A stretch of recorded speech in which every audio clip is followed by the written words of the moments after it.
Tips for managing a fever. With infectious diseases on the rise, you might be nervous about any sign of fever. The truth is, most of these symptoms usually amount to nothing more than a little discomfort. At the same time, it's important to know when to seek medical care.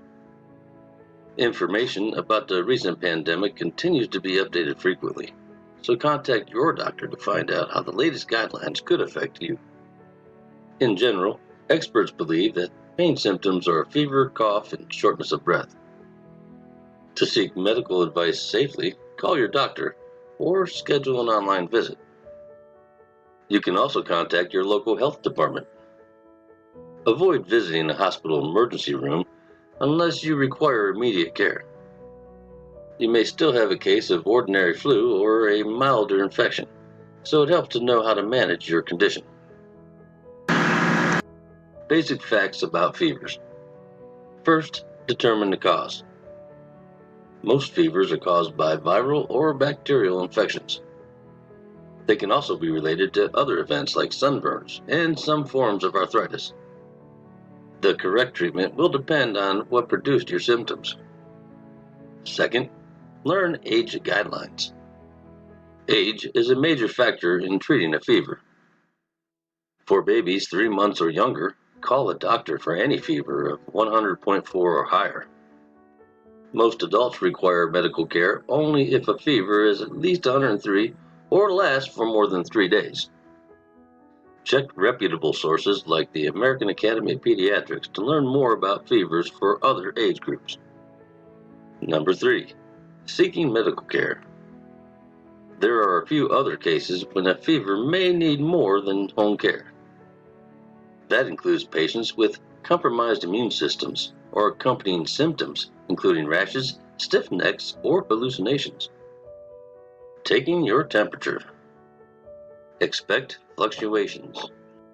It's natural for body temperature to change throughout the day. It's likely to rise in the late afternoon and evening, and after you eat or exercise. Choose your method. Oral and rectal digital thermometers are considered the most accurate. Most pediatricians recommend rectal thermometers for babies rather than armpit or forehead readings. Clean and store safely. Wash your hands and any thermometer thoroughly with soap and water. Label oral and rectal thermometers to prevent confusion. Follow instructions. Timing a digital thermometer is as easy as waiting for the beep. In case you have any questions, keep the instructions on hand. Managing fevers. Stay in bed.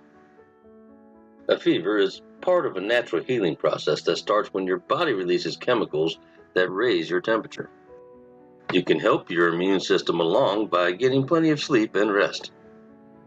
Cool down. Forget about the ice baths and alcohol rubs you may see in the movies because the intense cold will constrict your blood vessels. Instead, take a tepid bath or put a damp washcloth on your head. Drink fluids. Fevers can leave you dehydrated. Sip water in clear broth or suck on ice chips. Children under 1 may also need a rehydration solution to replace electrolytes. Avoid caffeine. Coffee and other products with caffeine can also shrink your blood vessels and trap in body heat. Try switching to herbal tea for a few days. Over-the-counter medications. If your fever is making you uncomfortable, you may want to try acetaminophen, ibuprofen, or aspirin. Be sure to check the labels for correct dosages and side effects. Use herbs. If your symptoms are mild and tolerable, you may want to let your body heal naturally. There is some evidence that herbs like echinacea and ginger provide general relief without suppressing a fever. For adults, most fevers can be treated at home or they'll quickly resolve on their own. In more serious cases, knowing when to seek prompt medical care will help to keep you and your loved ones safe and well. I hope this helps.